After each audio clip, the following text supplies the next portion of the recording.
Welcome to Speaking Highly with Jon Huck. I am your host, Jon Huck, and with me as always, Indy Fawcett.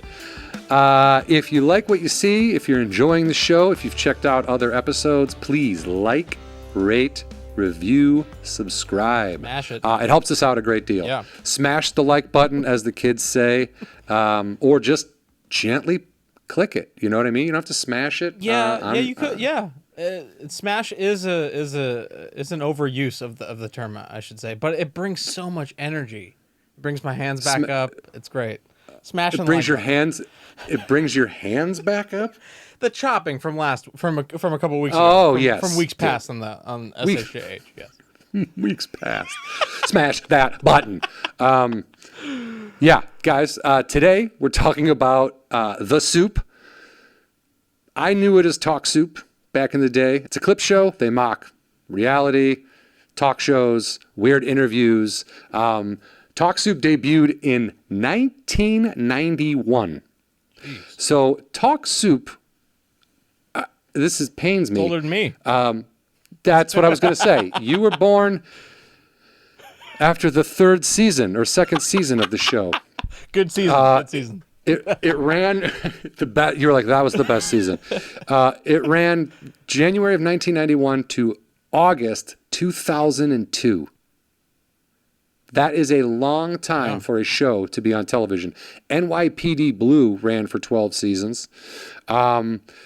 This is, to me, this show, like we talked, we had Jonah Ray on from Mystery Science Theater. And I talked about how Mystery Science Theater never really has to end because there's never going to be a shortage of shitty movies or badly directed movies or badly written movies. They're always going to have, if someone will put the money up for a season, they'll always have that. There's going to be more of those than not. Exactly. Right. The good movies will be very far. If the show Mystery Science Theater was based on really good films, they might not be able to continue. But what we've got going on, it's a field day forever. And I think Talk Soup is like that in the sense that when reality TV, like back in the day, Oprah Winfrey's show wasn't like Oprah today. Oprah Winfrey back in the day was like a Phil Donahue, like a Sally Jesse Raphael, like a Jerry Springer type show. Like, you're not the father. You know what I mean? Right. That kind of shit. And they had like, and this person dresses like a woman, but they're married to, it was all this sensationalized nonsense. And Oprah Winfrey Show, I guess, was one of the few shows that told Talk Soup that they could not use any of the clips, which when I read, I thought was interesting because I was unaware that they had to get that permission because I kind of thought it would have been some sort of public domain thing, but content of the show.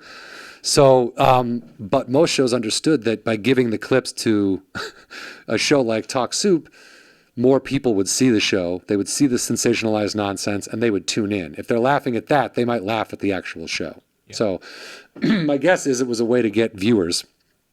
But, it could run forever. So, I mean, I know it's technically done right now, but it went from Talk Soup, canceled in 2002, and then The Soup was picked up. Yeah, that's what the difference. They changed the little name. But Talk Soup actually nominated for 5 Daytime Emmys and won in 95 for Outstanding Special Class Program or some fucking stupid title category. But it won Greg Kinnear's last year, or else it won John Henson's first year. I'm not really sure. Yeah, 95 was research on Speaking Highly. Well, yeah, too, for sure. But I, you know what? I bet it's John Henson because he is literally like Greg Kinnear was the first host, 91 to 95, and that was like the Daily Show when Craig Kilborn, the first time the Daily Show, the first couple seasons of the Daily Show was a guy named Craig Kilborn, and he set that the kind of the bar for that show, and you're like, oh wow, this is really funny. Craig Kinnear did the same thing. He made it really, wow, this is really funny. Who's going to be able to fill? And then the next guy that came in the Daily Show's case is Jon Stewart, and who at first I was like, ooh, I don't know. And then of course he kills it for how many seasons. And John Henson comes in on Talk Soup, and from 95 to 99 is literally the funniest person on television. Like, and I know there's writers, and I know it's the content that's coming in that they're mocking, but he fucking slayed me. He was so funny, man. Everything out of that dude's mouth was funny. That's interesting. I didn't even know Talk Soup was a thing. Like, I'm so young. I'm only familiar with the soup, but it's interesting. As is somebody in my generation, it spawned Wipeout. It spawned the Tosh.0. It spawned the ridiculousness. Like, this is still going on today. And it's because there's no shortage of stuff. Right. Comedy clip shows, and actually we talk about a little bit, like we say that, like, oh, there's no shortage, but our guest today, Jade Catta-Preta, was the last host of The Soup on E. So they just did one last season, and they started the season before the pandemic, and then they had to finish the season within the pandemic, and they were started to scrape, because before, you were right, there was no shortage. People out and about doing dumb shit. People auditioning for reality shows. Reality shows we take it for granted. People being idiots in public and being okay with being recorded. And then all of a sudden, like, I mean, in Hollywood, I was working on a reality show that shut down. So, like, multiple shows where you're going to get that content go away, and then she still has to work from home, kind of in quarantine, and they have to make funny. So she said, she goes, we made fun of the Alaskan bush people for 3 months because that was the only show on because there was no COVID up there. Like, there were stressful. Yeah, you're reaching at times. Yeah, you're reaching. I mean, and also when something is on for so long, you really do have to try to think of ways to kind of be better and funnier and more interesting, and it can be insane. After also Jon it's like Henson, there's a global pandemic going on, and we're worried about trying to find internet videos. Yeah, that's the thing. Is like how you start to feel like, is this even important? Right. Like, we'll wait till this blows over, and then we'll make fart. And then we can. We don't need to risk death to watch some guy on Flavor of Love shit his pants or whatever. Yeah. After Jon Henson, Hal Sparks, and then Aisha Tyler was the last Talk Soup host. But they had a ton of celebrities loved the show. Like Roseanne Barr would guest host, Sarah Silverman, Jimmy Kimmel, Catherine O'Hara, David Spade. Richard Lewis was a guest host, which makes me laugh hard because I can't. That guy must have been so confused as to what was going on. What was happening? Why are you laughing? I thought it was here to just eat soup. Dude, he would have no idea. He's like, what are we doing? What is this? Like, I can just see that being a real. I thought it was going to dinner with Larry over here. I thought it would be. I bet it's a funny episode. However many episodes he guest hosted, I bet it was fucking hilarious. Yeah. And in an interesting crossover fact, the cast of Mystery Science Theater was actually on The Soup at one point. Oh, interesting crossover there. Oh, cool. Actually, when it was Talk Soup, and it was rebranded. The Soup started airing in 2004, and then basically Joel McHale was the host from 2004 to. He was on 12 seasons. Yeah, something like that. Like it was a long time. 2015. Let me double check here. No, 20. Yeah, Joel McHale hosted seasons 1 through 12. Yeah. So if he came on in 2004, right, 2016 then, right? Yeah. So then it went dark for a little while, and then they hired Jade as the host, and then she just completed her season. Gotta say, great casting choice.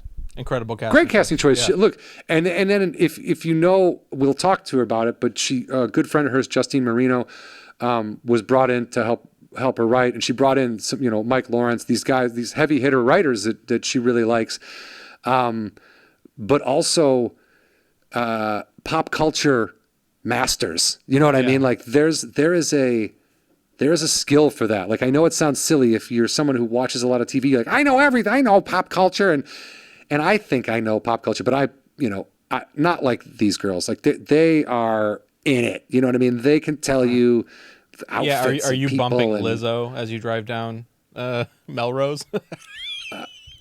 That's the flute player? No, I'm not. But I don't have any problem with that. No, I'm just kidding. I have more of a problem driving down Melrose.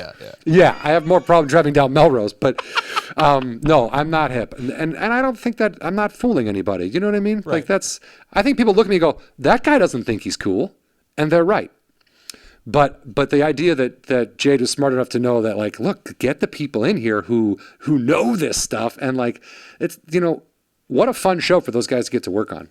Yeah, because that's what they love to do anyway. They love to make fun of that shit anyway. It's cathartic. It's refreshing. It's fun.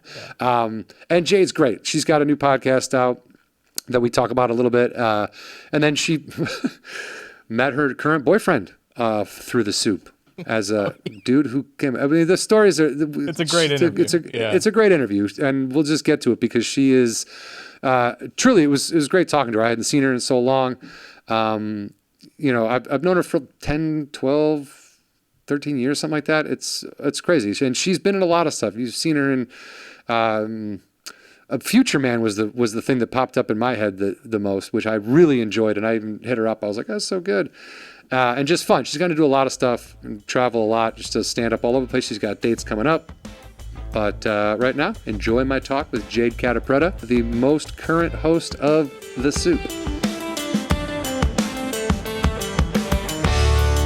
We'll just get into it if you're cool with that. Yeah, let's. It's been a long day. Let's do it. I'm only going to take up an hour of your time. We'll talk about The Soup, but we'll get into, I mean, you've done so much other stuff, and I want to talk about your podcast and all that stuff. So, sweet. Thanks, man. And it's just because, if I have any doubt, catta-pretta. Yeah. Oh my God, you really nailed it. All right. Does it get butchered constantly? Or no? Every day. Okay, yeah. Every second. I was like, am I an idiot? Because I was like, no, this is how, like, I'm looking at two T's together and one, I did the English language math in my head. The hyphen makes people go fucking, when the hyphen comes, people's brains have a tiny explosion. It's crazy. It's like when someone's last name is initials or something. You're like, I can't, what is happening? I don't, it's not normal. Where's the vowel? Yeah. Thank you so much for being here. Oh, I'm psyched to be here. You were just all traveling. My energy I have left. That's it. We're done. Yeah. We got a quick couple of seconds. The rest is going to be really focused on napping, if that's cool with everybody. Yeah, if we could just put the camera down to the ground, that's why I like that. On the side. You were just traveling. You were just in Texas and some other places, right? Yeah, I did my first weekend on my feet again. I call it an hour, but it's a solid 40. In front of an audience. Yeah, it was so exciting to show my camel toe to people in person. It was like, look at it. Were you doing a lot of Zoom shows? I was, and they were making me panic. I'm doing Clubhouse and all. I would just end up going doing a show and tell. I'm like, oh, here's my underwear drawer. I just would panic because I need the reaction. I really. Yeah, I was going to ask you. I mean, it must have felt because I've only done it's been a year and months, right? And I've only done 3 Zoom shows, and oh man, the whole time I'm like. I was talking with Eddie Pence. I'm like, what? I'm sweating profusely before 4 people who don't give a shit are going to watch me run through fart jokes I wrote today.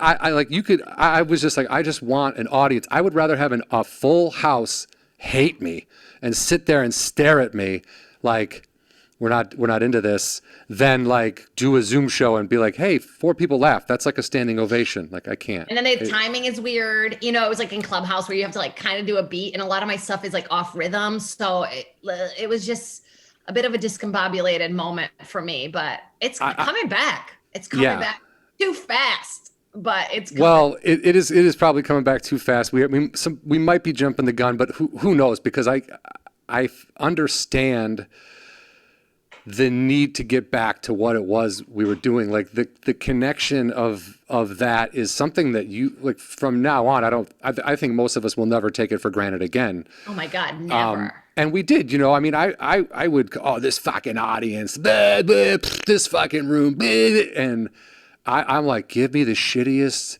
room with the dumbest audience. I don't care. I don't care. I'm so excited. I was just talking to Mo Mandel earlier. I was like, I've turned into a bar mitzvah DJ where I'm like, come on, I'm just so excited to be there. I'm just I want to celebrate and. Yeah, you're happy, but look, I think the audiences have to feel that too. They because if you're someone who pays money to go see comedy, like Indy is a good example. It's somebody who really loves comedy. Truly, fucking loser, dude. It's crazy. It's crazy. I don't understand it. All right, but it's those people they miss it. They missed it. You know what I mean? Like there are people that their weekend was the Comedy Store every weekend. You know what I mean? That was like how they let loose, how they had fun. And, you know, it sucked to have it taken away, man. It was really, I felt bad for everybody. Like, I didn't fault realize people how bad. for. Oh, sorry. Oh no, I was just gonna say I couldn't fault people for trying to do shows the way they were, however they could do them. I was just like, I get it. It was rough, but. Yeah, I realized that I was like a horrible writer off stage, that I never really like put in the time to develop that muscle where like you put a designated 30 minutes down and you're like, I got to sit down and write, because so much of it I was doing on my feet. I had spots every night. I was just like, hey, let's just see what these people think, and it kind of made me reevaluate like the way that I kind of attack it, which I think was beneficial for me ultimately. I mean, if I can push myself to do it, like it's like literally homework. I'm like, you have to do it. Like there's a Jerry Seinfeld quote where he was in his apartment, he's working, and he was writing. He's like, oh fuck, I don't want to write jokes. And he looked out his window and he could see construction workers going from lunch back to work, and he's like, nobody wants to go to work. I'm not like alone in this. I'm not special. Like nobody's pumped to get back to their job. He's like, comedy is the same way. You have to look at it as something. And I feel like yes and no. I have done more writing and off stage since I started to get fewer spots, because I was like, I agree with you. When I was like going up every night, I was like, this is how I write. Yeah. I'm going to try a new premise and see where it goes. And I've got it recorded and I'll figure it out and I'll say it again tomorrow and I'll say it again on Wednesday. And, but as like that kind of slowed down for me, I wanted every time I was on stage to feel like I was getting something done. So I didn't want to feel like I was stumbling through shit. So the only way to do that was to have the things sort of written, planned, and, as best I could organize, because I'm still going to like say it different, or the audience is going to react different. So there's going to be something else that comes up. But that's what makes me horny. Like reacting in the moment. Like it's just like different comics do different things, obviously. Yeah. Like, you talk to the crowd. I like most of my comedy is crowd work. And I've started to realize like, cause I'm so hard on myself about like, I haven't done late night, and I have never really even I'm shopping a special for the first time, and it's a musical, and it's all this stuff that that's great. Yeah, thanks. I'm really excited. Awesome. We're recording it in a month, and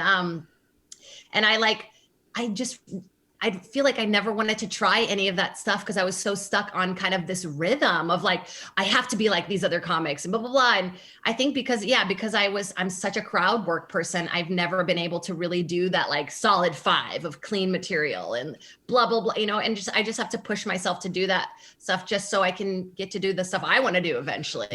I was going to say that if anything, it can just be a means to, like you said, you putting out a special, you said musical.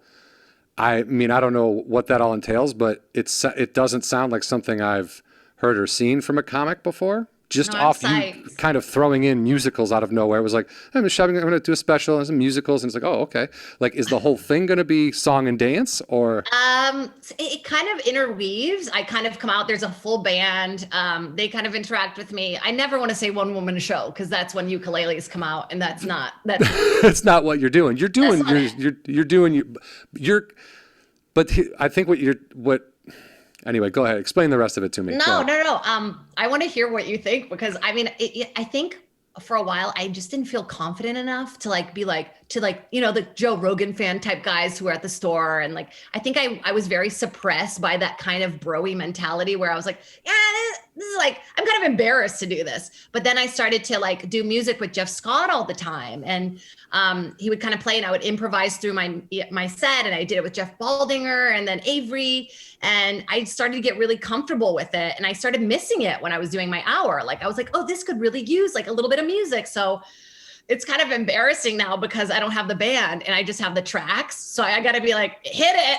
And then it like kind of doesn't start on time. And I'm like, it's coming because I'm negative, and it's like out of nowhere.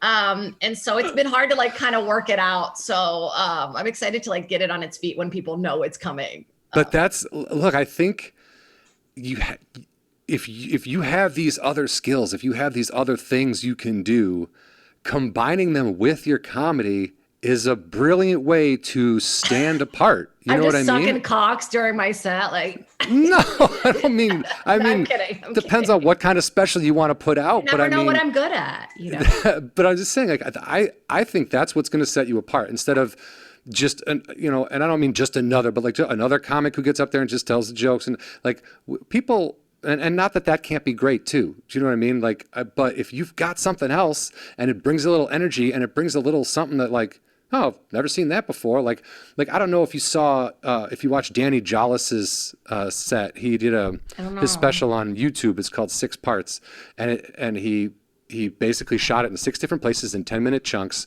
and it looks, and they're small. They're not like comedy venues, so they're small and it's intimate and it looks interesting and it looks good and it's original and creative. And it's you know special. What I mean? Hello, like. And it's special. Yeah. Like, you know, it's kind of, it started to become another dude, you know, and we kind of we don't want to be like a sheep, but we also don't want to like stand out too much. But I don't know, the pandemics, I kind of cracked a little bit, you know, like the soup ended. I didn't have stand up. I was feeling like very creatively, like kind of, you know, stuck, and music was like, it's just started flowing out. And so I was like, let's just like ride this train, see where it takes you. Exactly. Yeah. What's the point of like denying it? Like, oh, someone made fun of me at this stage. And I know you're like a young person. You're not like, I'm not young. You're compared to me, you're young. Oh, so barely. Well, but my point is like, you know, I can see that's not wanting to like be too different or whatever. But as you get, you know, I got a gray fucking beard now. It's like, I don't give a shit what anybody thinks of me. Like, if you don't like what I'm doing, look away. You know what I mean? Like, it's happening. I don't know It's a slow trajectory. I have that whole like I have that immigrant trauma still very embedded in me where I do need. Don't stand out. Don't stand out. Yeah. Like I need to blend in. I'm like, they'll know my samba, you know? So I just, I don't know. It's been a slow burn for me, but I have to admit, like, when the pandemic happened and some guys got canceled and things were kind of changing, it kind of gave me this weird freedom that I didn't think I needed. Like I didn't even understand how that's suppression to me, like those kind of dudes. And, you know, I don't know. I mean, it was also such a weird time to not have in-person auditions. I realized like how much I depended on like me being in the room and like that energy. I haven't booked just being able to say hi and have like a, hey, what's up? Like, and not be like, oh, is it my turn? Oh, I hope no one can see my living room. I'm so desperate on Zoom. I'm like, hi, like at that, like it's horrible. I mean, I think the most exciting thing happened to me as I farted during an audition and just like played right through it. Like if I was in a room, people would have been like, dude, get out of here. But no one really knows I farted. So I just keep going. I guess that part's fun, you know. I guess. But I mean, it wasn't fun enough to be like, man, I hope I get to do this forever. Like, no. I don't like driving to Santa Monica on a Friday at 4:00, but I like being in the room with the casting people or the producers and directors. And my house is like, you know, it's cute but small, and it's just like so much fucking film equipment in here all the time. It's driving, like, it looks like you have a designated office. That's like my dream. It looks like that because I've set up a chunk of my apartment to look like that, but I break this down because otherwise it would be super fucking annoying to walk around all the time. It's so annoying. Yeah. And you know, so I don't miss that. I'm excited to like, are you vaxxed? What's your 6? I have one Moderna. I get the other one on the 7th of May. I got one Pfizer in me, and I try to get the other one today because I have my other is on Thursday, and I have a show Friday, like Saturday. I'm excited about, and I'm like, oh, I know I'm gonna be fucking sick. I know it. You said you get your shot Thursday, but the show's Saturday. Saturday. You should be. I mean, you might still be a little under the weather, but yeah, I think you'll feel better. I mean, look, just gotta get that shot. It's like. I know, fuck, dude. I just need to feel a little bit safer when I go out. That's all. I feel like the one gave me just enough confidence. Like when I found out I got like Houston was like maskless, I was like, should I cancel it? Like I was feeling really uncomfortable. And then once I got the one in me, I was like, laugh in my face, motherfucker. Like I was like excited. Like all of a sudden I had this like boost. Well, they'd say that the first one is like, it gives you the 80%, and then the second one is just like that kick to, and we're all going to need a third one in like 6 months. There is going to be a booster, yeah. And then it's going to be like, in a year, it'll be like, okay, now they're $100 a pop, and it's like, wait, what? Like, it'll get. And women can't get them. and women aren't allowed. They're not allowed. Oh, man. Real quick, just because we are kind of talking about the soup a little, and you were the, of the soup, you were only the third host, correct? I was the fifth host. Of the soup?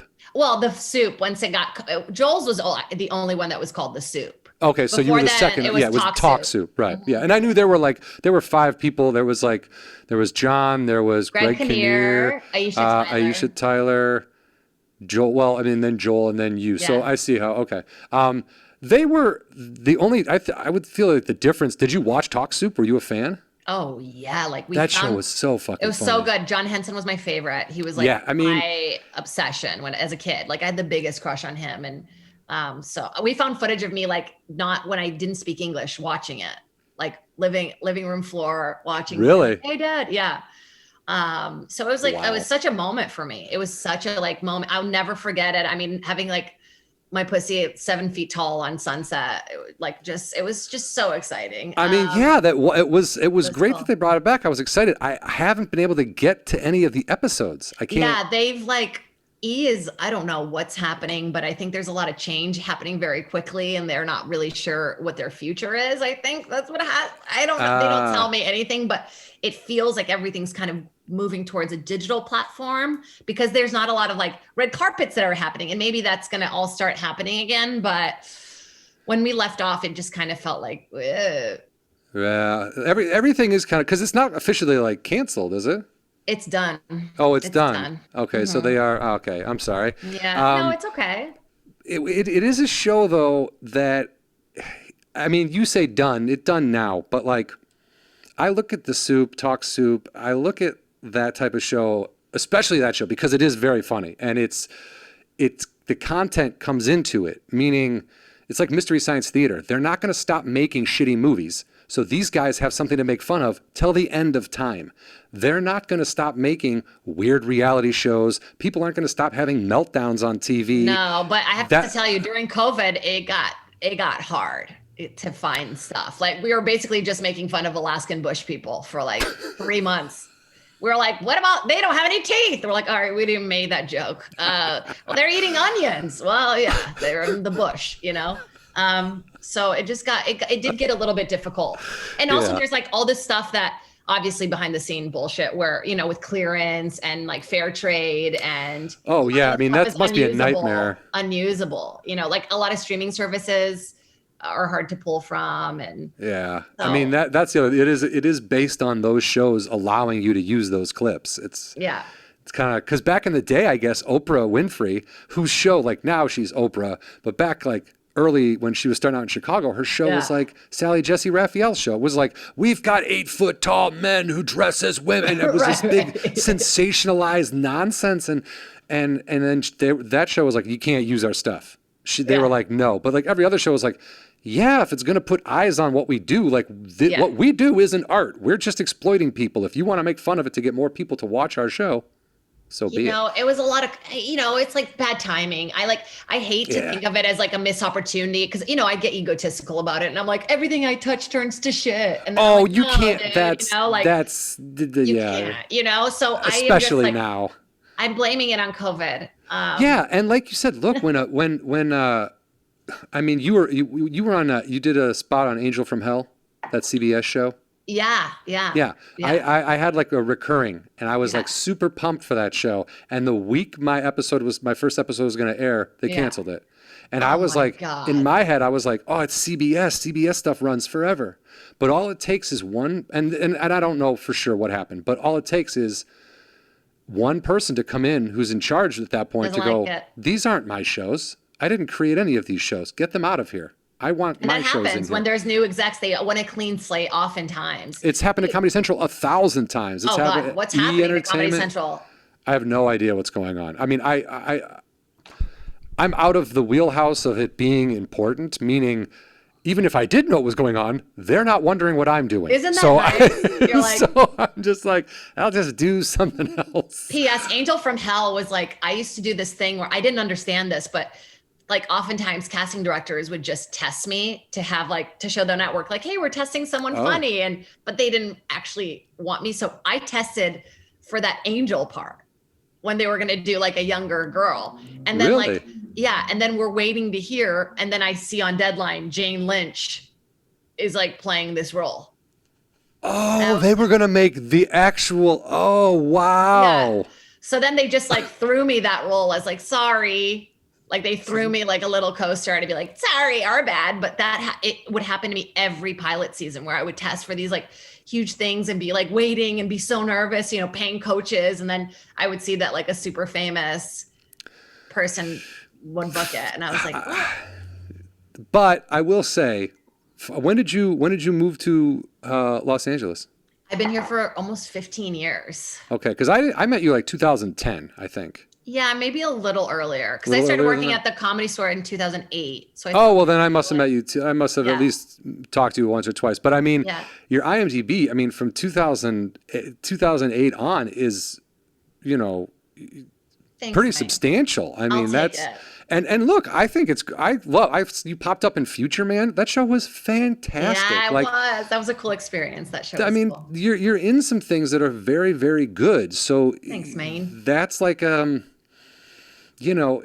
you might not be getting those. Eventually, what's going to happen is there's going to be people going, I'm waiting to hear from a pilot. They're going to go, ugh, they fucking gave it to Jade again. God damn it. God, I can't wait to be the Jane Lynch of the situation. It's eventually going to happen to you. I mean, that's how it works. And then you're going to laugh and go, yeah, I got 6 pilots. I don't know what I'm going to do with all these pilots. What am I going to do? Chris Red? Ridiculous. Yeah, he's doing pretty well though. I think he's doing such a sweet guy. So like, funny when it happens like a really sweet. Yes, like, it's always it's like, yes. It's always more. It's enjoyable. It's enjoyable when it happens to somebody. I have to show you this. I just said yes, like Brody style, and I have to show you this. My friend made me Brody. All right, you said this is a show and tell podcast, right? Look at this. That is fucking that tight. Rad? I'm like, let me put the joint. Isn't that cool? Pal made it. Who did? Pal. She's an artist. She's really cool. Wow. She used to date Jeff. Oh. Well, a long time ago, but yeah, I was like, oh, this is so cool. That's fantastic. Yeah. That is fantastic. It's a little reminder, whenever we get into that headspace, it's like just push through, man. It's the marathon, not a sprint, is a bummer, but it's true. It's like you just planting these little fucking seeds, and at the end of the journey, you'll pick all the flowers. But like when you're trying to dig flowers up, it's inconvenient for your soul. It's inconvenient for your soul. And eventually you learn that you can stop digging and they'll grow. It's like, because I'm with you. Like when you first get here and you have these ideas of what you think your career is going to be or what you want, you're just like, give me, I gotta, I'll do whatever. Like it's a frenzy. Like I couldn't get work fast enough. I couldn't hold production jobs down fast. Like I was working all the time I have to what? Bust my ass for a TV show that is going to eventually be canceled and no one's going to remember. Yeah. Bust my ass for a guy who doesn't care about me. Like I'm like, what I have to do is worry about taking it easy and enjoying this thing, because not everybody gets to do what we do. And sometimes it's a grind and it's shitty and it's lonely and it's weird, but like, I like it.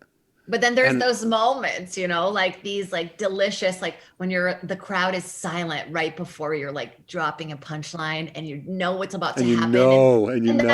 And they're milking every word there with you. And then like, you just drop that thing and it's so powerful. It's just one word or one sentence and the way you say it, the timing and being in. And you did it. And you did it. And then it changes the mood of their entire night. You know what I mean? And so that's really powerful. And I'm grateful. I mean, honestly, during that weekend, and also I'm less in my head about tickets. COVID's like helped me a little bit with that. Because everything's half capacity and they're not at. So I'm less overwhelmed by that. That used to really like kind of get in my way. It gets comics freak out about it. I mean, I freak out about it because you feel like, oh, well, what am I even doing? Like, I can't sell tickets. Well, of course, no one's gonna fucking. I wouldn't put me in my own club. Like, you, like, cool, dude. Thanks, man. Thanks. Folks, man. Thanks. You're like, oh, my bad. Yeah, and then it's like, can I get you anything? And you're like, y'all have a water. They're like, oh, good, great, good, perfect. It's like, I'm sorry. Yeah, I mean, for the most part, they're understanding, but it gets in your head. It really does. It does. And it's like, I think even when I was like on the road with Bill, like Bill would get off stage after doing like flawless 2 hours and he'd be like, it wasn't good. It wasn't, it was like, I'm like, come on. You talking about Burr? Yeah, like we all still have these little demons, I think I mean, I remember talking to him once about something and he was like, yeah, it wasn't. And it was like, I was like, I'm sorry. He was like, what did you think? I brought that out. Was that? And I was like, are you asking me? Dude, whatever. The whole thing was a special. What are you talking about? Like, I'm like, Bill Burr's asking a question about what the fuck? Like, the guy should be teaching classes. Like, I know, but that's how it takes that kind of person. Away. It takes that kind of person. Because it's like, we're chasing the dragon. We're chasing that very first set that just felt, like we escaped death. I mean, that's what it feels like. It feels, you want to do it for so long. I don't know what your first journey was, but for me, I think I was like frustrated comic. I would go to comedy shows in Boston and be like, you suck. Like I'd be a heckler. I'd be like, men are dumb too. Like, like what? And I think that finally when I did it, it was such a rush that I just, forever chase that feeling. You knew. Yeah. It's like the first time you smoke weed or whatever. And you're like, oh man, that was hilarious. That was so fun. And then it's smoke weed. Okay. Well, interview's over. We're done here. I thought you were cool. Yeah, are you a narc? On 420, I'm just like, hey. Hey, you're like, weed, every meme is an everyone's like, oh boy, you're fun. Poof. No, I love weed. I'm very excited. I've been waiting all day to like roll a very beautiful spliff and smoke and watch 420 Chopped. There you go. Ooh, what are they? Do they cook with weed or they just cook and then eat? Because they do. And Ron Funches is the host. He's so cute. I can't get enough of him. He's like, I'm gonna get high, and you're like, oh, good for you, buddy. That's awesome. What channel? Well, not that you need to plug other people's shows, but hey guys, check out the Food Network tonight, 8 p.m. Ron Funches is there. I won't be on it as one of the judges. Oh, that's cool. Is that one that's of the a drag queen? queens? Right? Yeah, mm-hmm. yeah. I know a little bit. Real name? Her real. It's not Laganja. It's Laganja Estrada. Ah, yes, yeah. That doesn't make sense. No. I remember like just something when Estrada. I was watching, I was like, yes, I get the name finally, and now it's gone. It's gone. My favorite drag queen is Gottmik. Yeah, I don't know. I silenced you. Well, I just don't know. I don't know enough. I've seen a little bit of RuPaul's Drag Race. Obsessed. That's my favorite show. That's great. No, my wife loves it. I'm obsessed with. I watch Rocky Horror Picture Show way too early. They have impression. Hey, there's nothing wrong with that. That's a great movie. Yeah, music, guys in women's clothes, body oil, meatloaf. What was it? Meatloaf? Oh, the guy who wrote Bat Out of Hell just died. Oh, bummer, man. Cool's dying. He was 72, and I think I feel like in the year for like rock stars, like guys who lived back then, who were like, what? Cigarettes are for breakfast. And you're like, dude, no, what? But like those guys, like 72 is long. I know. Can you imagine going to the doctor, you're pregnant, and there's just like a doctor like smoking a cigarette, like, well, you should speak to your husband less, Does your husband know you're here? Yeah. Are you out of the house? That's like that Dazed and Confused scene where the pregnant lady's buying a bottle of whiskey and whatever, and he's like, don't forget to eat your greens. And she's like, smoking a cig, like, hey. They all turned out fine. They were smoking all the time. I mean, I like how we do that too. We're like, and I turned out fine. I mean, I've got a lot of problems, and I'm a weirdo, and I'm a freak, but I turned out fine. You say you were like a huge fan of Talk Soup when you growing up. So when you got it, it was huge. What was how many? It was huge. How many? It wasn't like an audition process. Obviously, it wasn't like they were like, we're looking for a host, and you went in. No, so at the time I had just I always had that little chip on my shoulder, like, I don't want to be a host, I want to be a fucking actress. Like I had this weird little chip, and I had just had a horrible pilot season where I tested a bunch of times, and I had to like fly from my sister's bachelorette to like test, and then they just straight gave it to some chick, and I was like, fuck this. I'm like, let's just host something. Like if anybody wants to host for anything, I'm doing it. Like, let's go. And at the time, Nick Cannon was doing this show that was just like a great idea, where it was me bringing celebrities onto the show and making fun of their social media. I thought it was like a brilliant idea called Post From Your Past. Actually, maybe I should revisit that. And we tried to sell it to E, and I think it was basically like an audition tape at that point, because I think internally they already knew they were bringing it back. So I think I kind of became in the running, and then I just did one test. Oh, wow. They sent me the material. I kind of basically made it my own. And I remember seeing like, it was the old logo behind me. And like right after the audition, I had so much adrenaline. I just started bawling, because it was also Tom, like the old producer guy who you could hear his laughter and stuff. And I was just like sort of it was just like a very surreal, like I knew that's exactly where I needed to be and wanted to be and like was supposed to be. But it was also like, so I just started bawling, and one of the execs came over. He's like, it's okay, And I found out like 4 months later, and then couldn't tell anybody for like another 6 months. So I like barely left the house. There was so much like pre-production of the show. Like I probably did over 1,000 interviews for it.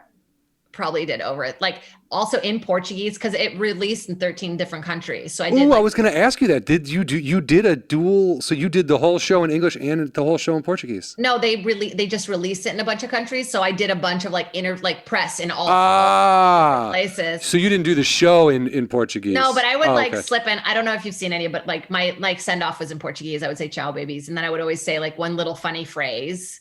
That's nice. Portuguese. Yeah, it was cool. I was trying to make it my own, but I was really playing ball because I was really hoping for a second season. So I think I played it a little safer than now I think I should have.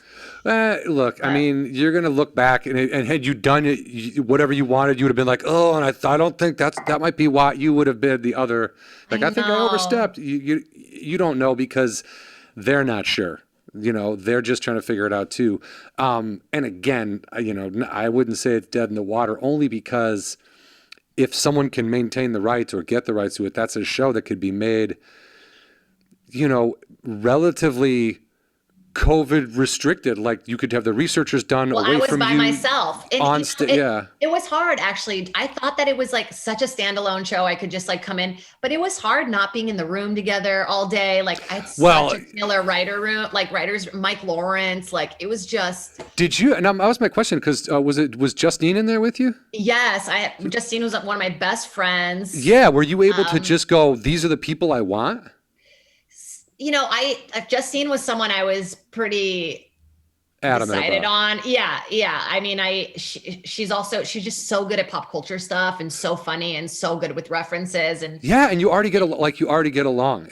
We were really hoping to build like her as a character on the show. Like we had so many dreams for it, obviously, that were never realized. And then she had a show on at the same time. It was so exciting. It was like such a moment, But yeah, during COVID, it was bizarre. It was a bizarre thing where I would like kind of do a rehearsal at my house via Zoom. And then we'd get like 2 rounds of notes and like none of the jokes would be there. And I'd just be reading kind of off the teleprompter to a silent room. And so, it like lost a little bit of that magic. And the weirdest part was like, while I was filming on set, my mic was hot the entire fucking day. I mean, not when I would like take a shit and stuff, but like, it was just hard to kind of be loose and be funny and be saying kind of inappropriate things, like in the moment when like every like important person can hear you constantly.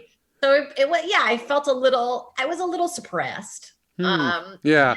So, but I just say, I think it's great that you were able to bring Justine in. Like, I mean, she's so great, but that's why else are we doing this? Like, if you can't bring your friend with you, who is put in, it's not like she just showed up and was like, "Hey, I found a pen." You're like, "You're a writer." Like, she's also put in work. She's also she's been doing stand-up for what I mean? We've been doing stand-up together for like 12 years. Yeah, so like, the fact that she can get that leg up cool. Because you got, I mean, that's what this cool. Is like. The whole. She did so much she found so many of the good clips, like the whole. I mean, it sounds like her wheelhouse. It really does. And the cast, like everyone was so incredible. Like honestly, it was such a bummer not to get to like hang out with them. Like it was just this weird, like, hey, miss you guys, like because we had really gotten solid after 5 weeks of being together. And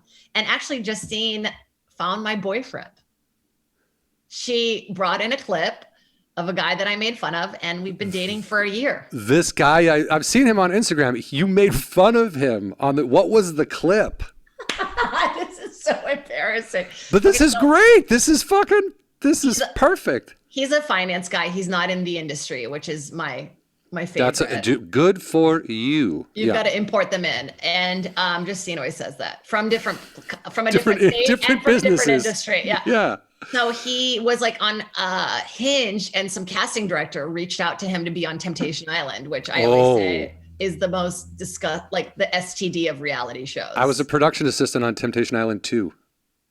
Rough. They're on like what, season 30 now? Yeah, this was 2001. Wait, did you work This was 2000.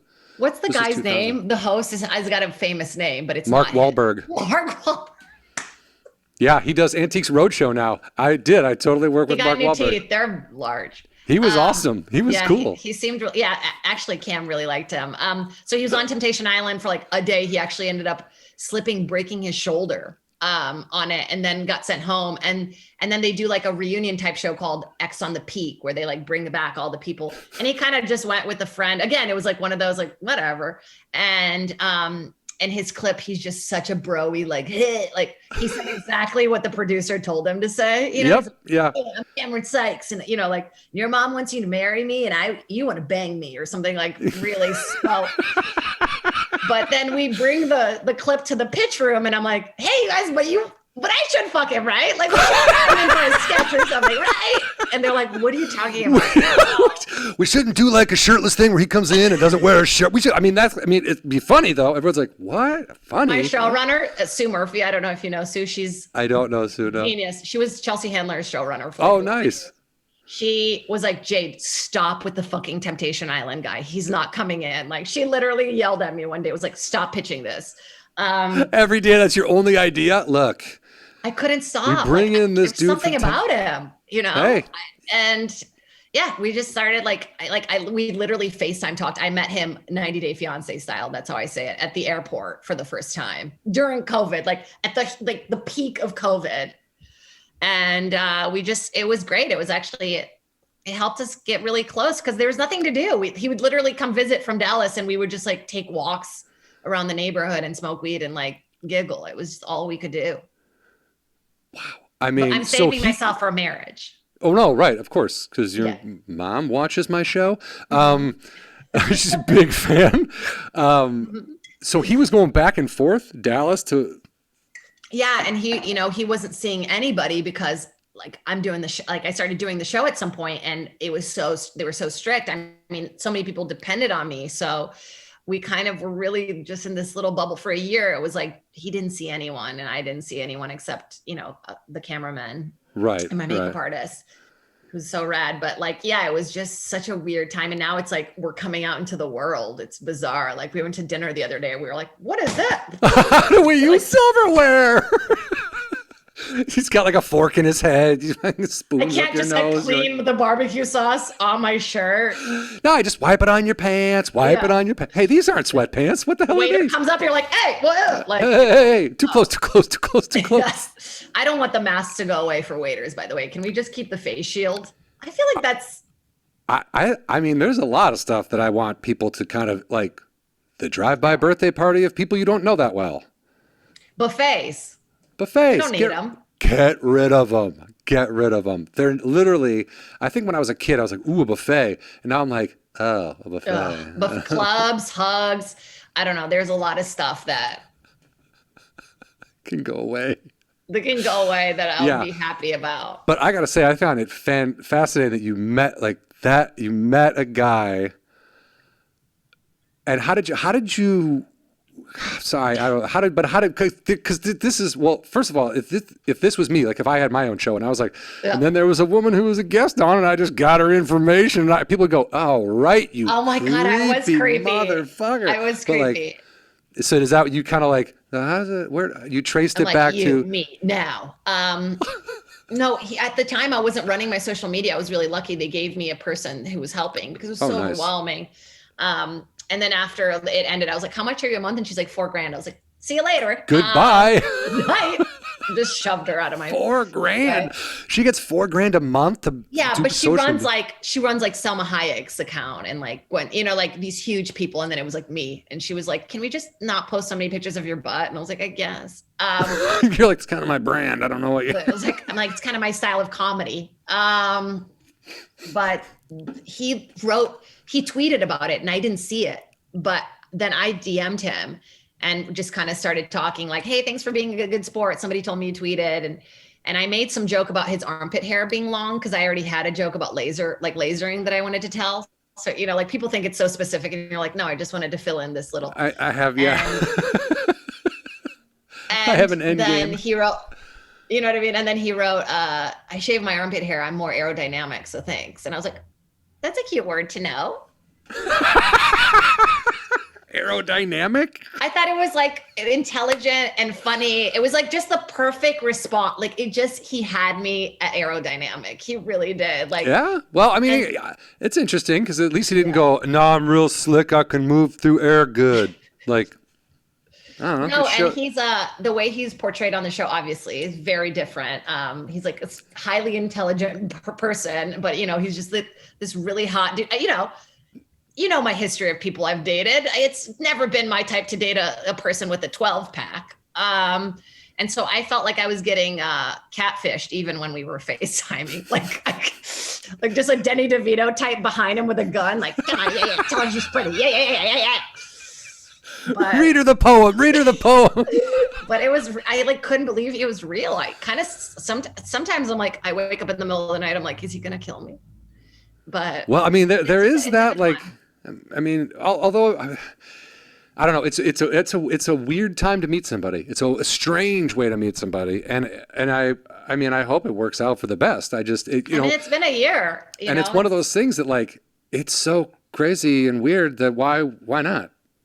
Why not? And honestly, I talked to him. We would talk on the phone all day long. Like, I feel like I talked to him more than I talked to like a lot of my exes, just because it's like, if I would have met him, if it was like non-COVID, we would have met, we would have fucked. I would have been like, cool, that was cool. But what, you know what I mean? Like we would have never really formed that. You would have felt too busy.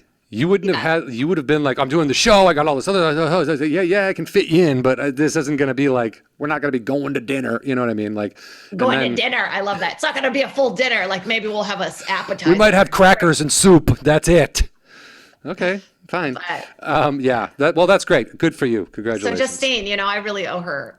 Yeah, but again, like bringing your friends with you, like that is such a fucking key thing that I like. Well, a lot of females don't do it. I think it's why we don't feel this sense of camaraderie that men have. And I think that's often why we're like, it's a bros club. It's like, well, it's up to us to kind of be more inclusive with each other. But I think that stems from us not feeling like there's enough spots. Like there's only really technically a few spots for us, even if people are like, nah, it's like, there's not. Like the store, there's two women that are going to go up. And if it's Whitney, it's not going to be me. You guys, at a certain point, yes, men can go, sure, we have 3 women on the show, or there's 2 women on the, but like the women who get the jobs, who get the showrunner positions, who get the hosting positions, they have to bring other women in. Yeah, otherwise, I agree. They're going to hire some guy who's going to hire the same people he hired on the last job, Yeah. And they tried. I mean, it's like, I realized too, like when I was bringing people in, I was like, I have so many white dude friends. You know what I mean? Like immediately I'm like, I want to bring Sandy in. I want to bring Matt in. I want to bring Benji in. It's like all these and I didn't even realize that. I was like, oh, wow. Like, I want to rebrand myself where it's a little more diverse and I want to have different voices in there. And our room was super diverse. It was cool. But honestly, Mike Lawrence is the best writer in the entire universe. Shout out to him if you guys know his work. He works on a lot of stuff too, right? I couldn't believe that he would even work on this show. I felt so like, oh, Mike. He's just so quick. Like his brain is he's a machine. He makes you feel better because at least there'll be one funny thing said. You know what I mean? Like something will happen good today.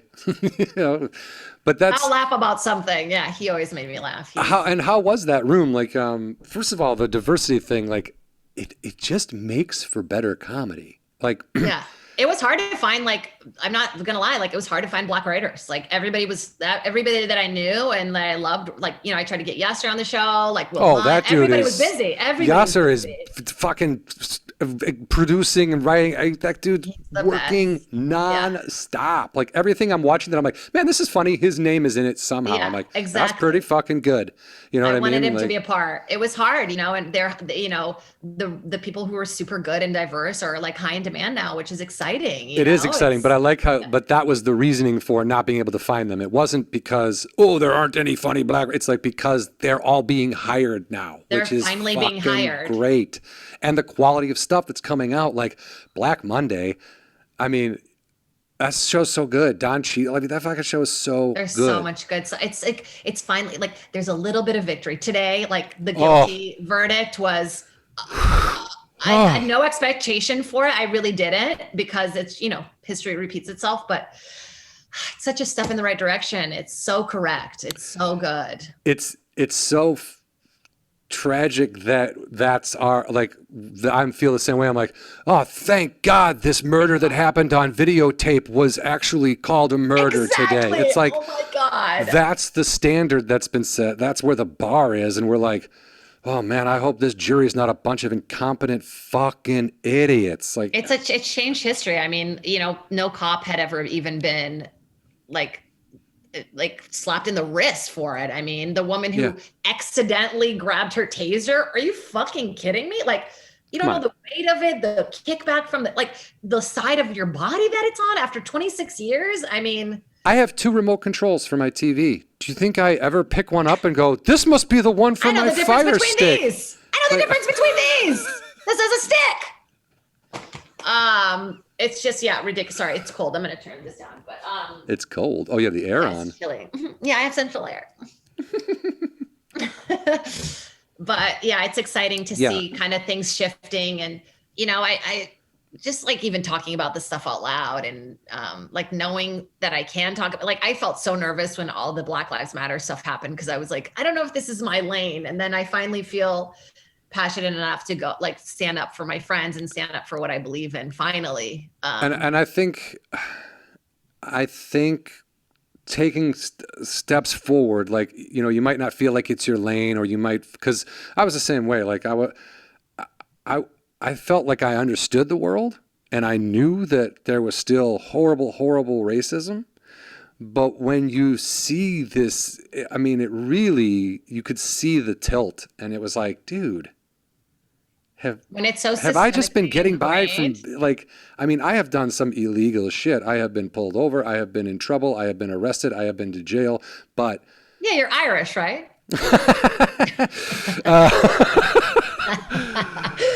I'm going to cancel you tomorrow it's for in your making fun of me.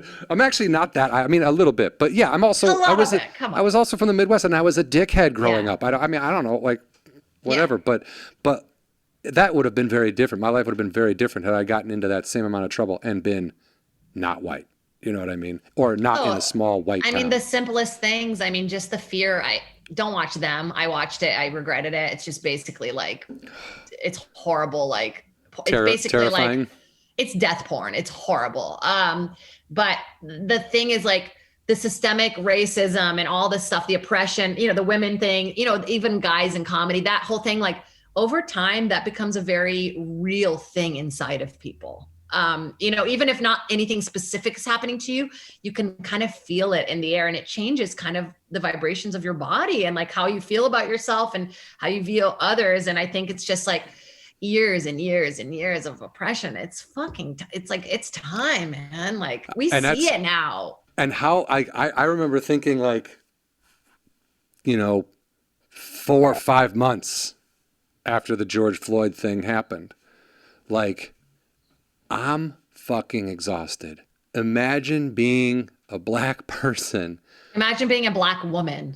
Your whole life, and just having to, I mean, and then having to explain to people who are like, how come I don't get a month? Where's my parade? And you're like, oh my God, dude, what? A couple of the greatest, first of all, Black people are so patient. It's a crazy amount of patience to be able to over and over again explain to idiots why something is wrong or why something is racist. I would lose my mind. Like, I would be the guy just punching people in the face. And the idea that the quote was, I don't know who said it, but it was, white people should be glad that black people just want equality and not revenge, you know, because the way like my younger self, had I been black, I would be so angry. I would not. I feel angry. I feel angry over the women things that I've been like, I have this like newfound, like, I've realized that I have a lot of like inner misogyny. Like, I've wanted to fit in with these like bro, like for so long that I was doing myself such a disservice. Like, I think I stunted my growth as a creative and as a human because of it. Interesting. Because I was like worried about what Crystalia thought about my jokes. You know what I mean? Like, there is a real thing. There is a real thing. Like, where you kind of, you want to fit in, but it's weird. It's hard to explain. I've just kind of started talking about it like out loud. Like, well, and I think that's the first step is that we have to start saying these things out loud. We don't like, cause we're going to misspeak and we're going to be Was that too dark? Was that too dark? No. I think, look, this is what we're in. This is what you're going through right now. This is, especially being a woman in comedy who, like you said, because, you know, you've done a very good job of being someone who is around like a lot of male comics, and no one feels like, oh, she's here. We have to be different. You know, everyone you were kind of like one of the people that was just hanging out. And it's just interesting to hear you say that you felt like you might have done yourself a disservice by not being more outspoken about, hey, maybe don't fucking say that. Or, hey, don't talk to her that way. Or hey. Like, it was little things. And I just realized this like the other day, and I won't say the comic's name, but like where I would go on the road with these big comics and they would be like really one-on-one cool with me. And then when it was a group of people and they were telling a story, they would never make eye contact with me, but they would include every other person, like every other dude in the room, but they would like just not give me like the full eye contact, like while telling a story. It was like these little things that sort of like weighed me down, and I never really realized because I was like, it's fine. It's what I get. You know what I mean? And I think over time it did like kind of push me down, and it kind of made me like not as like, you know, fully confident. So I'm just learning that now. It's crazy. Like 13 years in, like, well, look, again, the fact that we're learning and trying to do better is the first step. You know what I mean? Like, no, it's exciting. It's a freedom too. You know, it's like when George Carlin finally fucking started cursing. It's like, it's the time. Yeah. And that's it. I think we are at a place where now people are starting to realize no one can bring you to the table. You are the only you. And whether you might look like somebody, you might have a similar voice, that's not you. You're different. But Lady Gaga? I wasn't using I wasn't using you in particular. I'm sorry. Yes, like Lady Gaga. I knew it. I knew that's what you're thinking. Yeah. Exactly. Smart water. Oh, is that, does she hawk that stuff? I wish. Oh. What am I, Jennifer Aniston? Oh, that's who does. Right, Jennifer Aniston. Yeah, you remind me of all these people because women all look the same to me. I have no idea. Exactly. You look like you're like Nell Carter from Give Me a Break. You look like Jennifer Aniston. I have no idea. Women just look all the same. Women. But we're growing. Things are getting better, and I think it's exciting. Yes, it's exciting, and I feel like I'm over the last probably 5 or 6 years actually have been sort of able to start writing smarter. You know what I mean? Like, I write different now. It's not so much as about, well, I can just put the word AIDS here and that'll be hilarious. You know what I mean? It's not so much about that anymore as it is about having something to say. And even if I'm not talking about like, you know, my comedy's not changing the world. I'm not changing minds, but if I can put a positive message or something that's sort of a little bit uplifting and a little bit of fucking take that with you, and not like a fucking take that with you, you know, but have somebody go, I like that, you know, like. Yeah, that's a good point. Sarah Silverman said it really well. Like, somebody asked her on her podcast, it was like, are there jokes that you can't tell it, like that people told you can't tell anymore, or that you've like had to cut out? And she's like, I haven't had to cut anything out, but what I want to say is different. So like, I've just decided that those jokes aren't jokes that I want to tell anymore. They don't fit with the new voice in her head. And I can completely relate to that. I mean, I'm curious as to how I'll react, because you always have the big.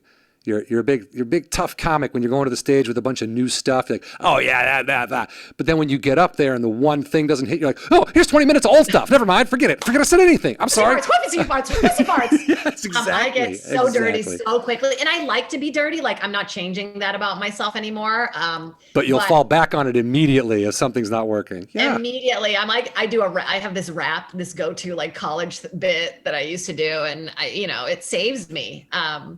But it's also like, being like, fuck it. This is like, I had this real shame when I would do old material where I was like, I had a great set, but the material was aged. And it's like, who cares? Like, who cares? It doesn't change anything. It's like the audience doesn't care. That's the thing. It's like, if they're laughing, they're in it. The only person, we're always going to be our most brutal critics. You know what I mean? Like, no matter what. We'd be done. It was like, oh, that was brilliant. I did it, guys. I had a good set. Good night, everybody. I'm done here. My work is done. Yeah. But the guy just did 3 minutes and left. That was weird. We need those we need the voices to kind of keep pushing us. Honestly, like you can either use it to let it kill you, which does happen, unfortunately, or it can motivate you and push you to be a better version of yourself, So. Yeah. That's a very good point. I feel like that probably be a good place to wrap it up. Way to end. What a gentle. Thank you for coming to my meditation, my talking meditation. Oh, yes, of course. We talked through the whole thing. Yeah. You can't hear it, but there's like cop cars outside my place. It's so loud. No, same. I'm in Echo Park. What do you think? It's like everybody's. Congratulations on the new relationship. That's very exciting. Thanks. And something positive to come out of such a weird time. What a beautiful gift that I got. Yeah. And I hope that, again, I feel like the soup is something that can come back. It's not, I don't think it's gone forever. You know what I mean? I think it's more I hope so. I hope they don't bring it back with like some black girl. I'd be like, what? No! You go from woke to pissed immediately. I go from like no. I'm Portuguese. It's like, okay. But one of my songs is facially you're passable, but racially uncastable. Facially you're passable, but racially uncastable. And look, I for one am super pumped for you to do a weird musical special. Like, what a good idea. It's all devoted to Jeff Scott. His passing was a big shakeup for me. I literally, the morning I was going to hit him up and be like, hey, I want to do a podcast about the history of the Comedy Store and just have you as the guest, because he's rad. He's one of the only guys, like, he made me feel like I could be there. He was always I think a lot of people felt that way. He was very friendly to me when that place was a dark hole of not friendly people. Mm-hmm. I mean, now everyone's like, yay! But back then there was like, what am I doing? I think a lot here? of people feel that way about me because I was an actress and I hadn't had my soul sucked out by stand-up yet. And I was like, hi, welcome to the Comedy Store, Yeah, but he was that person for me too. Yeah. Yeah. But that morning I found out, I was like, oh man, I should have done that. I reached out to him like it was so weird. I had literally like a sweat dream, like, oh God, it's never going to be the same again. I had this like really uncomfortable feeling of like, when college is about to end or anything, like a group is about to end. Life changing. Yeah. And you feel this thing like, oh, it's never going to be that moment in time again. And I really had that overwhelming feeling. So I reached out to him and I said, I miss you and I love you. And he wrote me back. And then he passed away like 4 days later. Yeah, that was very tragic. But he was a very loved guy, and he was led a very creative and interesting life. And can't. The guy thought his death was going to come 30 years earlier. You know what I mean? No, true. It's very true. I mean, he lived with an illness for a long time, and so it's just a bummer that was like so close to we almost got, and for us not to get to be together to mourn that was really difficult for me. And I felt like at the same time, everyone was like kind of moving to Texas, and it was like, oh, like it was just this weird kind of time. And so like, I was really grateful for musical theater, which is like, nobody's ever says that. Nobody's ever like, oh, thank God for musical theater. West Side Story really pulled me through those dark times. I'm sure people say. Horrible. It's so cheesy, but I love it. I'm not gonna lie about it when anymore. Gang snapped, that was their biggest, come on now. I'm just hysterically crying, like. Something doesn't fit. This is a weird musical. He's like, the Phantom. But that is a good, I'm not a regular at the Comedy Store. I don't hang out there all the time by any means, but when people die, that is the first place I go because it makes me feel like I'm not alone. Something. I went there the day after he died. I hadn't been to the store in like a year, and I went just and it was weird. The energy was so weird. I just was like hysterical. I was standing on the stage, just, fuck. I mean, we took it for granted. It was such at a heightened point at the store, especially. Yeah. Not that I loved how it was like fully being run, obviously, but I still had my it's always going to be that place that you need validation from. It's never going to go like you're perfect, you're done. But yeah, so I'm hopefully I get to dedicate this thing to him, and I'm doing a podcast now there, which is yes, yeah. We'll plug your podcast. Sorry. Yeah. It's called Jaded. It's just me in searching for delusional confidence. It's my it's getting me to just talk on my feet and see what happens, see what's funny. It's being done at the Comedy Store. The comments can be rough for me a little bit for my soul. Fucking don't. No, I know, but it's the fact that you're getting. It's not just a few doo-doo-doo-doos. It's not like just like, that one guy's a dick. Like me, it's like I was getting DMs, I was getting emails. It got a little creepy for a second. I had to. See, that's so unfortunate. Like I've been doing this podcast. I started beginning of this year. Nobody emails, nobody DMs me, nobody fucking cares. You know what I mean? Like, you don't get emails being like, I hope you get raped. Like, no, I don't. Which is. I can't even fathom being a woman in your I can't. It's mind blowing that someone would take the time to be like, "Oh, you're doing a podcast? I don't like this. I'm gonna write you and wish death on you." Like, it doesn't make sense. It's like a 14-year-old kid, and it doesn't affect me in the same way that it used to. Like, it's like when you had a bad set and you'd be like feeling it the rest of the night. My thing is just like, I have to prove myself to these fucking assholes, like. You know what I mean? Like, it's because they're at my place. They think that it's like their place. Like, they think the Comedy Store is like their place. I'm like, no, dude, I used to live in my car here. Like, this is my place. Like, so that's been a little challenging for me, like navigating that, I have to admit, but it's been exciting. Like, doing a podcast is a lot of fun. It's a lot of work.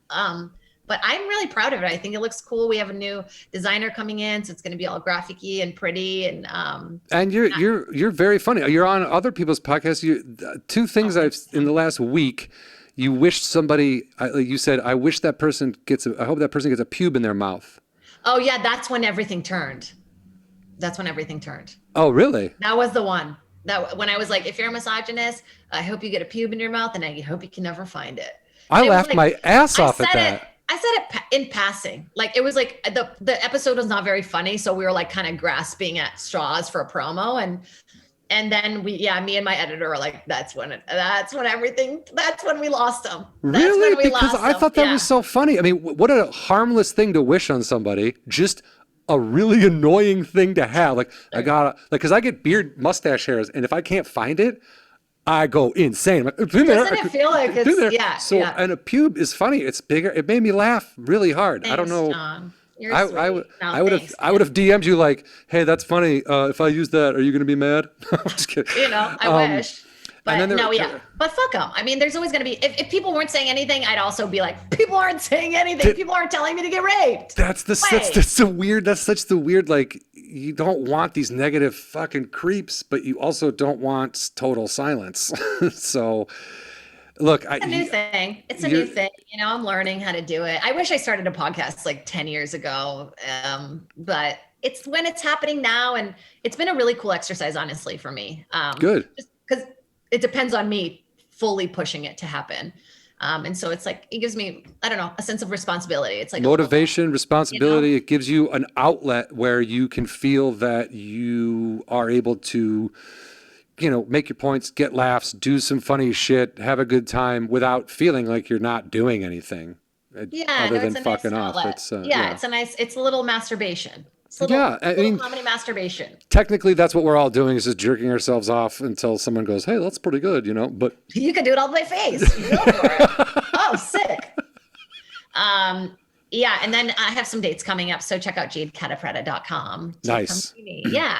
Where are you going to be? Just out of curiosity. I'm doing San Diego, American Comedy Company. They're not like at full yet, but I thought it would be an easy like little drive gig. Yeah. And I'm doing Rochester, which is going to be I forgot what traveling from New York felt like. I just did it the other day. Rochester, New York, because I've done a club in Rochester, Minnesota.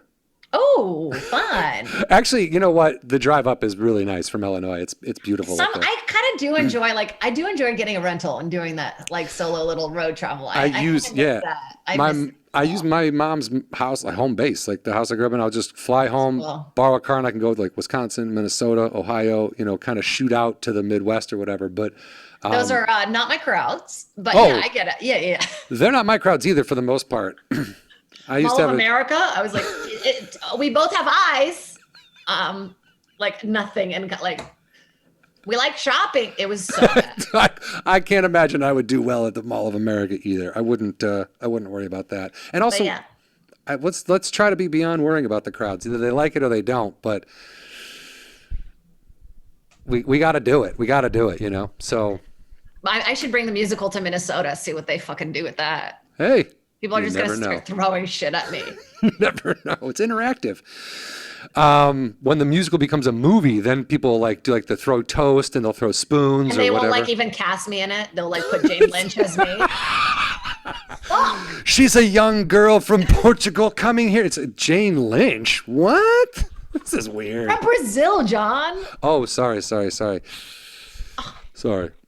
I said Portugal because we'd said Portuguese a bunch of times, so. I get it. It's pretty close. I mean, it's like, you're close enough.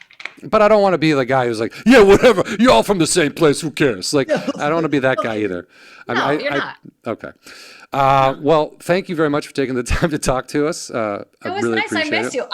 This is so random, but do you remember that competition that you won forever ago that we did? It was like a weird comedy competition. It was at Garrett Morris's downtown comedy club. Yes, and it was you, me, Josh Adam Myers, I want to say. Do you remember who was? Anyway, we made a sign. Remember there was a sign? I still have it, in a closet somewhere. It was a sign that was good or that people would use. Whoa, because I remember I just wanted stage time. And I called Kevin, who booked the club, and I was like, "Hey, can I do a spot?" He goes, "Yeah, come down." And I got there, and there was a camera set up and lights, and I was like, "What is this?" And he goes, "Oh, it's a comedy competition." And I turned around, I was like, "I'm leaving." And he goes, "Well, no, you can go up." I go, "Well, what is this? I want to do a comedy competition." And he's like, "Well, it's a dirty joke competition." I go, "What?" Yeah. I go, "Look, can I just do a set?" And he was like, "Yeah." And then I was like, I have dirty jokes, whatever. I think I remember you being very nonchalant and me freaking out, being like, because of you were there specifically because you knew that was happening. You know what I mean? I walked in I don't even think annoyed. I knew that was happening. I think Josh or whoever was, I want to say Josh, but whoever dragged me. Yeah, Josh was down there all the time. Josh and Garrett were he was down there constantly. And but yeah, I still have that, and I still have a weird Boone shakalaka. By the way, I bought that from Boone. I told Mo today too.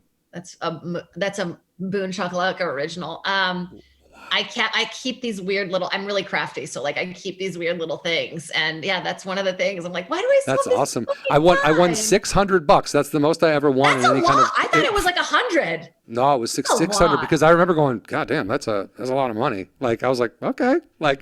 It was a good night. I mean, after that, and that club was hit or miss. I like that club.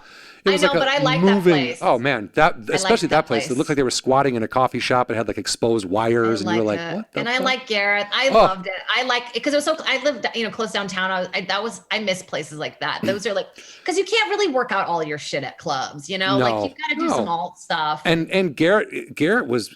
I mean, we had him on the show. Actually, he was one of my first guests because he's just so. That's another guy who I think was humbled at a certain point and is I'm just grateful to be working. I'm just grateful that he wasn't really a stand-up. He was a song and dance musician, singer, playwright, and he gets SNL and then he opens his club. He's like, I learned comedy from watching you guys. And I'm like, that's fucking insane. Don't say that. What? Insane. But fascinating. So cool. Two Broke Girls was my first TV gig I ever did. Yeah. And he was on that for fucking ever. Yeah. Yeah, that show was like internationally syndicated after one season, which is unheard of. So it's just like, great, though. I mean, that horse is so rich. Remember there was a horse in season 1? No. Fun fact. There was a horse on set and he made more money than me. But I don't know. What's the residual on horses aren't collecting like. Yeah. Their handlers are collecting a lot. Really? Oh yeah, animals make a lot. Really? I was unaware that they got residuals. Yeah, they make residuals. I guess they're handled. The people are there all day. Yeah, and there's like a special SAG person has to be there to make sure we're not like, mistreating the horse or. Yeah. Very interesting. That's funny. So, well, there's rich horses out there, everybody. Yeah. We learned something. We're learning. The horse is going to book my musical, isn't it? You write the whole thing. It's about your life. Let's cast an animal. Okay.